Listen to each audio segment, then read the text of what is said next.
လူသားစားဘုန်းကြီးဥလာပါအားလုံးပဲကျွန်တော်အတန်ကိုမှတ်မိကြသေးလားဗျကျွန်တော်တို့ဗုဒ္ဓဘာသာဟာအင်မတန်မုံမြတ်ပြီးတန့်စင်တဲ့ဘာသာတရားတစ်ခုဖြစ်ပါတယ်မြတ်ဗုဒ္ဓရဲ့အဆုံးအမတော်နဲ့အညီမဇ္ဈိမပရိပဒါလမ်းစဉ်ကိုလိုက်နာပြီးတန်တရားဝဆင်းရဲကနေလွတ်မြောက်ဖို့ကြိုးစားခြင်းဟာကျွန်တော်တို့ဘာသာရဲ့အဓိကရည်မှန်းချက်ဖြစ်ပါတယ်ဒါပေမဲ့မြတ်ဗုဒ္ဓရဲ့တရားဓမ္မနဲ့သွေးဖီးတဲ့အင်အိုင်ဂါရမန္တန်လောကီကျင့်စဉ်တွေနဲ့အောက်လန်းပညာဆန်းဆန်းအကျင့်တွေဟာမြတ်ဗုဒ္ဓလက်ထက်တော်ကလေးကတည်ရှိခဲ့တာပါဖျားရှင်လက်ထက်တော်ခါကဒေဝရအပါဝင်တန်ဃာတော်အချို့ဟာထေရဝါဒသာသနာနဲ့မလျော်ညီတဲ့ကျင့်စဉ်တွေကိုကျင့်ကြံခဲ့ကြတာကြောင့်ဝိနည်းပညာတော်တွေနဲ့တားဆီးခဲ့ရပူပါတယ်တန်တရားလွတ်မြောက်ရေးနဲ့မဆက်ဆိုင်တဲ့လောကီပညာရက်တွေကတော့ဖျားရှင်လက်ထက်တော်ကလေးကသာမကပကံခေတ်အရေးကြီးသာသနာကနေဒီနေ့အထိတန်ဃာတော်အချို့နဲ့လူပုဂ္ဂိုလ်တွေကြားမှာပြန့်နှံ့ကူးစက်နေစေဖြစ်ပါတယ်လောဘဒေါသမောဟကိုအခြေခံတဲ့ဒီပညာရက်တွေကြောင့်နောင်ဘဝမှာသာမကဒီဘဝမှာပါကိုကျိုးနေပြီးပျက်စီးခဲ့ရသူတွေထဲမှာတန်ဃာတော်အချို့လည်းပါဝင်ခဲ့ပါတယ်ဒီလိုတန်ဃာတော်တွေထဲမှာလူသားစားပြီးထွက်ရက်ပေါက်ကျင့်စဉ်ကိုကျင့်ကြံခဲ့တဲ့ဥလာဘလည်းတယောက်ပါဝင်ဖြစ်ခဲ့ပါတယ်တကယ်တော့ဥလာဘဟာသင်္ကန်းဝတ်ထားပေမဲ့ဘုန်းကြီးယဟန်တစ်ပါးအဖြစ်ပြောဖို့ခက်ခဲလာပါတယ်ဒီတစ်ခါတော့ဒစိမ့်စိမ့်နဲ့ကြောက်စရာ၎င်းစိတ်ဝင်စားစရာ၎င်းနဲ့ပြင်ပကဘာမှာတကယ်ရှိခဲ့မှုတဲ့လူသားစားဘုန်းကြီးဥလာဘအကြောင်းကိုပြည့်ပြည့်စုံစုံနဲ့စိတ်ဝင်စားဖွယ်တင်ဆက်ပေးသွားမှာဖြစ်ပါတယ်ဒါကြောင့်ဒီဗီဒီယိုလေးကိုအဆုံးထိကြည့်ရှုပေးကြဖို့တောင်းဆိုချင်ပါတယ်အစီအစဉ်မစခင်မှာကျွန်တော်ရဲ့ The Void MN TikTok အကောင့်လေးကို follow လုပ်ထားပေးကြပါဦးနော်အစဉ်သင့်ဖြစ်ရင်စလိုက်ကြရအောင်ပါကျွန်တော်တို့ငယ်စဉ်ကလေးဘဝကကြားခဲ့မှုတဲ့တစေပုံမြင်နေတဲ့မှာလူသားစားဘုန်းကြီးဥလာဘအကြောင်းလေးတစ်ခုပါဝင်ဖြစ်ခဲ့ပါတယ်လူတွေကိုဖမ်းဆီးပြီးတပ်ဖြတ်စားတောက်တတ်တယ်ဆိုတဲ့ဥလာဘအကြောင်းတွေဟာဒဏ္ဍာရီပုံမြင်ဆန်းဆန်းနဲ့ကျွန်တော်တို့ကိုလွှမ်းမိုးခဲ့မှုပါတယ်ဒါပေမဲ့အဲ့ဒီဥလာဘဆိုတာတကယ်ရှိခဲ့တယ်ဆိုတာကိုတော့ကျွန်တော်အရွယ်ရောက်ခါမှသိရှိခဲ့ရတာပါဟုတ်ပါတယ်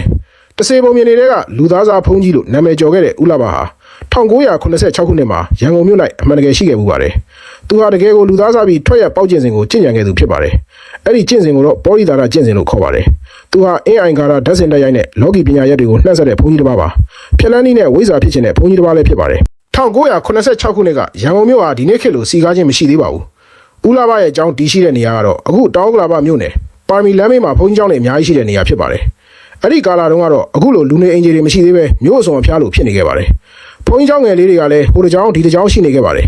အဲ့ဒီအထက်မှာဥလာဘနေထိုင်ခဲ့တဲ့အကြောင်းလည်းတစ်ကျောင်းပါဝင်ခဲ့ပါတယ်ဥလာဘဟာဘုန်းကြီးဖြစ်ပေမဲ့ဇနီးမယားရှိတယ်လို့ဆိုကြပါတ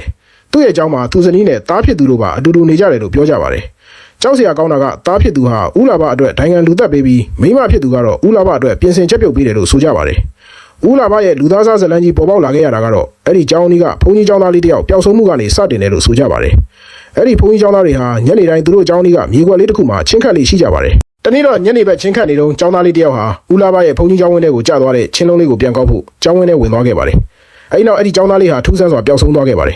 ယ်အဲ့ဒီချိန်ကစပြီးတနေ့ထက်တနေ့အဲ့ဒီဝင်းကျင်မှာလူပြောင်းမှုတွေများလာခဲ့ပါတယ်စုံစမ်းကြည့်လိုက်တဲ့အခါမှာတော့ပျောက်ဆုံးသွားသူအများစုကိုအဲ့ဒီဘုန်းကြီးကျောင်းတွေအနီးဝန်းကျင်မှာနောက်ဆုံးမြင်တွေ့ခဲ့ရတာကြီးပဲဖြစ်နေခဲ့ပါတယ်တဲလွန်စာလည်းမရသတင်းစာအနာလည်းမရဖြစ်နေပေမဲ့အဲ့ဒီအနီးကဘုန်းကြီးကျောင်းတွေနဲ့တစုံတရာပတ်သက်မှုရှိမယ်လို့တန်တရားဝင်ကြပြီးအဲ့ဒီနားတစ်ဝိုက်ကိုအမြဲစောင့်ကြည့်နေခဲ့ကြပါတယ်အဲ့ဒီလိုနဲ့ဒီလိုလူသက်မှုတွေပေါ်ပေါက်ပြီးအမှုမှန်ပေါ်လာမဲ့နေ့မှာတော့လူငယ်တယောက်ဟာဥလာဘရဲ့ဘုန်းကြီးကျောင်းထဲကိုညနေဆောင်လောက်မှာရောက်လာခဲ့ပါတယ်အဲ့ဒီလူငယ်ကလူပြောင်းမှုတွေကိုစုံစမ်းဖို့ရောက်လာတာဖြစ်ပါတယ်အဲ့ဒီကျောင်းဝင်းထဲကနေသူပြန်ထွက်လာချိန်မှာတော့ဥလာဘရဲ့သားဖြစ်သူကအနောက်ကနေဓာတ်နဲ့ခုတ်ပါတယ်ကံကောင်းစွာနဲ့လူငယ်ကိုချက်ကောင်းမခုတ်မိတာကြောင့်သူဟာသွေးတန်ရဲရဲနဲ့ဘုန်းကြီးကျောင်းဝင်းထဲကနေထွက်ပြေးလာခဲ့ရပါတယ်အဲ့ဒီအချိန်မှာအသင်းဆောက်နေတဲ့တပ်ဆိုင်ရာတာဝန်ရှိသူတွေနဲ့ပတ်ဝန်းကျင်ကလူတွေပါရောက်ရှိလာပြီးအကျိုးအကြောင်းမေးမြန်းကြပါတယ်ဘာရန်ညိုးမှမရှိပဲဥလာဘရဲ့သားဖြစ်သူကဓာတ်နဲ့ခုတ်ခဲ့တာကိုသိရတာကြောင့်ဥလာဘရဲ့အကြောင်းကိုဝင်ရောက်စစ်ဆေးကြပါတယ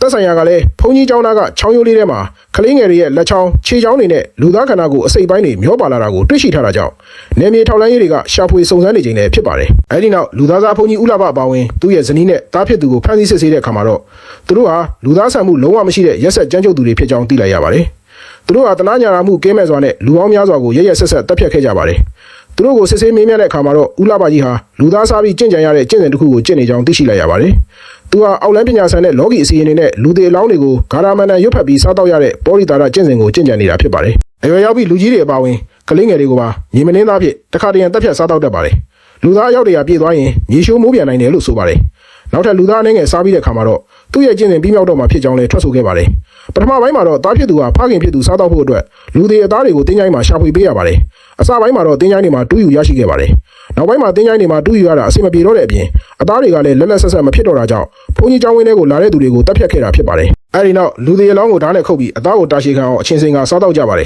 ။ကျန်တဲ့အယိုးတွေကိုတော့မြေကြီးနဲ့တူးပြီးခြေရလက်ရဖြောက်ကမြုပ်နှံပြစ်ကြပါတယ်။ဥလာဘကိုရဲတွေဝင်ဖမ်းတဲ့အခါမှာလဲသူဟာလူသားစားပြီးတံမာလှတာကြောင့်မနေရုံးကန်နေတဲ့ကြားကလူရင်အားသုံးပြီးခက်ခက်ခဲခဲဖမ်းယူခဲ့ရပါတယ်။နောက်ဆုံးမှာဘုန်းကြီးကျောင်းကိုပိတ်သိမ်းလိုက်ပြီးသူတို့ကိုတရားစွဲဆိုခဲ့ပါတယ်။အဲဒီအချိန်ကသတင်းစာတွေမှာလဲဥလာဘကြီးကိုလက်ထိတ်ခတ်ထားလျက်ငမိုးရိပ်ချောင်းဘေးကကျောင်းဝင်းထဲမှာအလောင်းတွေကိုပြန်ဖော်နေတဲ့ဘုန်းကြီးနဲ့မျက်နှာဖုံးမှာဖော်ပြခဲ့ကြပါတယ်။အဲဒီအချိန်ကနိုင်ငံတော်အာဏာရယူထားတဲ့ဦးနေဝင်းကဗုဒ္ဓဘာသာသိက္ခာကြတယ်။ မင်းတို့မရှက်ကြဘူးလားဆိုပြီးသတင်းစာဆရာတွေကိုကြိမ်းမောင်းခဲ့တဲ့အတွက်နောက်နေ့တွေမှာအဲ့ဒီသတင်းကိုဖော်ပြခွင့်အပိတ်ခံခဲ့ရတယ်လို့ဆိုကြပါတယ်ဦးလာဘနဲ့ပတ်သက်ပြီးယုံနှန်းစကားတွေကအလွန်များပြခဲ့ပါတယ်အမျိုးမျိုးအဖုံဖုံပြောဆိုနေကြတဲ့အဲ့ဒီသမိုင်းမှာအချက်လက်အချို့ကတော့လွဲချော်မှုရှိနိုင်ပါတယ်ကျွန်တော်အနေနဲ့လက်လန်းမိသမျှရှာဖွေတင်ဆက်ခြင်းသာဖြစ်ပါတယ်အနှစ်ချုပ်ဆိုရရင်အထက်မှာတင်ပြခဲ့တယ်လို့ကျွန်တော်တို့ဗုဒ္ဓဘာသာဟာအင်မတန်မုံမြတ်ပြီးတန့်စင်တဲ့ဘာသာတရားတစ်ခုဖြစ်ပါတယ်မြတ်ဗုဒ္ဓရဲ့အဆုံးအမမဇ္ဈိမပရိပဒလမ်းစဉ်နဲ့တွေ့ဖေပြီးတန်တရားလွတ်မြောက်ရေးနဲ့မသက်ဆိုင်တဲ့လောကီကျင့်စဉ်တွေကိုကျင့်ကြံနေမယ်ဆိုရင်တော့အပင်ငရဲကိုမုတ်ချသွားရမှာပဲဖြစ်ပါတယ်ဒါအပြင်လက်ရှိဘဝမှာလည်းအဲ့ဒီအကုသိုလ်အကျိုးဆက်တွေကိုခံစားရမှာဖြစ်ကြောင်းလူသားစားဘုန်းကြီးတစ်ဖြစ်လဲဦးလာဘကသင်ခန်းစာပေးလျက်ရှိပါတယ်ဒါကြောင့်ကျွန်တော်တို့ဗုဒ္ဓဘာသာဝင်သူတော်စင်များအနေနဲ့မြတ်ဗုဒ္ဓရဲ့အဆုံးအမနဲ့အညီအသေးမဟုတ်ခင်ဉာဏ်ဥအောင်ဝိပဿနာတရားကိုကျင့်ကြံအားထုတ်သင့်ပါကြောင်းတင်ဆက်ရင်းနဲ့ဒီအစီအစဉ်ကိုဒီနေရာမှာပဲနားခွင့်ပြုပါခင်ဗျာ